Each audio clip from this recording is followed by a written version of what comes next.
Good morning. So the reflection that I had planned yesterday isn't the reflection that I decided to give today. And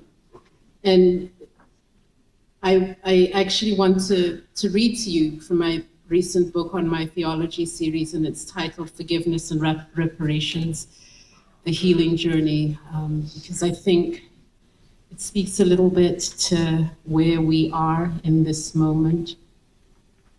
So, repair begins with a posture. Imagine a liturgical dancer. What shape would his body form to connote humility? Head bowed, shoulders slumped, hands achingly empty. What is the gesture that admits, I did this thing that hurt your heart? Where does the body bend or twist to say, I am sorry? And what folds or stretches to plead, forgive me? Imagine a dance where the movements cascade hard and fast, unable to contain their own urgency, or stutter, tentative and slow, so unsure. Would there be music? The slow, low moan of anguish, or maybe just the percussion of feet on floor, and the hush and hiss of breath. Imagine a liturgical dancer with a needle and a golden thread, reaching out to repair the ragged edges of peoples and generations and years of hurt. Let's begin with the word, reparations. We read reparations, but we don't hear repair. One side hears the loud, angry demands to return what was stolen. They hear the rancorous noise of protest before they see the faces in the crowd. They read reparations, but it sounds like retribution and recompense, an ounce of gold for every ounce of flesh that was bought or sold, a salary with compound interest for every unpaid or underpaid minute, an acre with interest for every acre taken. We read reparations, but for each of us, wherever we stand, the meaning of the word shifts like sand. We stand for one moment solidly certain of what reparations mean and what they must achieve, and the next moment the ground slips away from under us.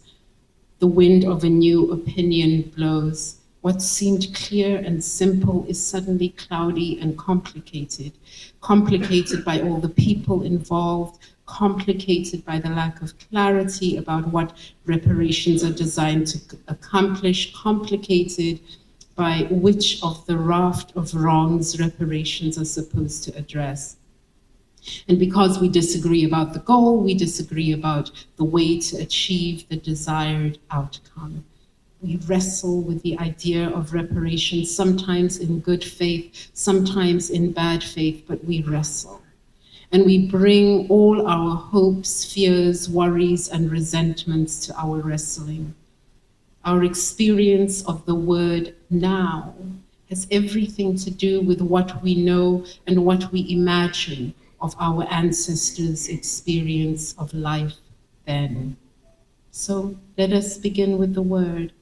Let us turn our ears to hear it aright.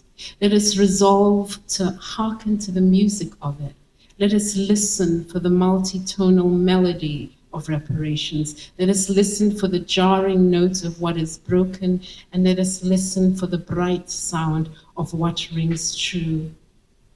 And maybe we can only hear reparations aright if embedded in the heart of reparations is love. The Apostle Paul reminds us, if I speak with the tongue of mortals and of angels, but do not have love, I am a noisy gong or a clanging cymbal. Reparations without love clang. The point and purpose of reparations can only be healing and love, because what creation strains towards, what all that is yearn towards, What salvation bends towards is God, and God is love. Love is the point and purpose of every life and is all of the meaning of life. As the Apostle Paul says, if I give away all my possessions and I hand over my body, but do not have love, I gain nothing. So reparations begin with a spiritual posture, the posture of love.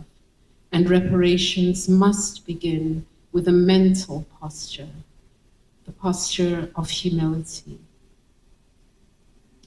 Remorse sits in humility for the most onerous duty. We cannot heal you.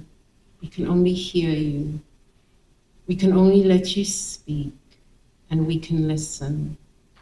We can only be still and see you dance your stories, the ones you shared before, the ones that we half heard or chose to ignore, the ones handed like tarnished treasures from the mouths of grandparents into grandchildren's hands, the ones unspooling into this moment. Remorse will stay for the dance until the dance is done, until the winding thread of story is unspun through every step and pirouette. Though it throws up shards of our shame, we will be silent and we will stay. Listen and hear. I cannot pass out my pain in the crisp staccato of a tap dance, feet too well shod to feel the stage. So I do this dance on broken glass. I do this dance where it is dark. I do this dance to seek out my pain. I know the words, but not the steps that spell shame and sadness and anguish and grief. I don't know how to dance self-doubt or pose the question out loud. Am I not a child of God? Tell me, am I not? I do this dance on broken glass. I do this dance here in the dark. I do this dance to hide my pain and the steps to the letters that spell out shame and heart sickness and heart soreness and bone weariness and fatigue. I do this dance on broken glass. I do this dance where it is dark. I do this dance to seek out my pain. I am searching for the letters that spell my name. I want to reclaim who I was meant to be, not a defective you, but a perfect me. My dark skin, God's kiss, not God's rebuke. I dance to pound away your distortions of the truth. I know the dance of terror and fear. I know that one well. I learned it here at your hands under the whip that you wielded, or was it the noose or the bullet or the bomb or the burning? I do this dance on broken glass. I do this dance here in the dark. I dance in the darkness. So you must strain, you must be determined to see my pain. You must want enough for things to change that you'll sit and witness not once, but once and again and again and again. It is humility, not humiliation, that can sit and wait while eyes adjust to the darkness. It is contrition, not comeuppance or disgrace, that can sit and wait and listen to the stories and heed the hurts. It is repentance and remorse that can bear the sounds and the silence. It is repentance and remorse that can bear to be the silence.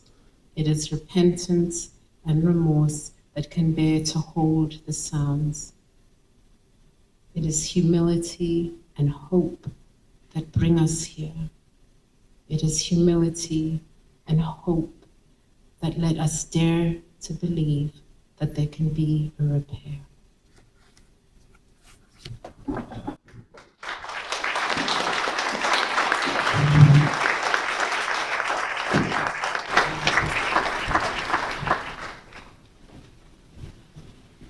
Canon Mpho, could you please return to his desk?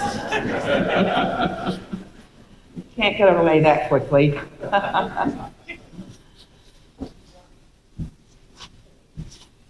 As we shared yesterday, it has become a custom for us to present to honored guests a sweetgrass basket.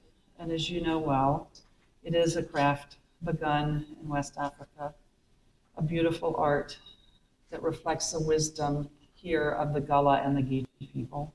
This basket is crafted by weaver Melissa Bennett, and we are honored to present it to you with our deep, deep gratitude for bringing your wisdom.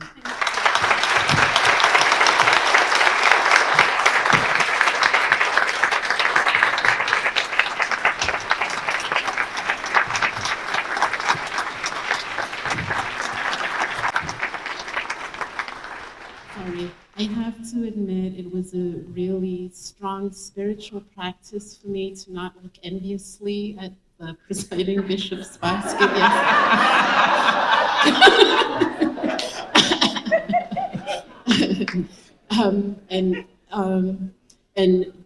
and just to say that I am so incredibly grateful for this gift, because it speaks not only to the history of the people who were brought here, but also to the history of the people who were born here, who were born with this earth. And so I am so incredibly, incredibly grateful. Thank you.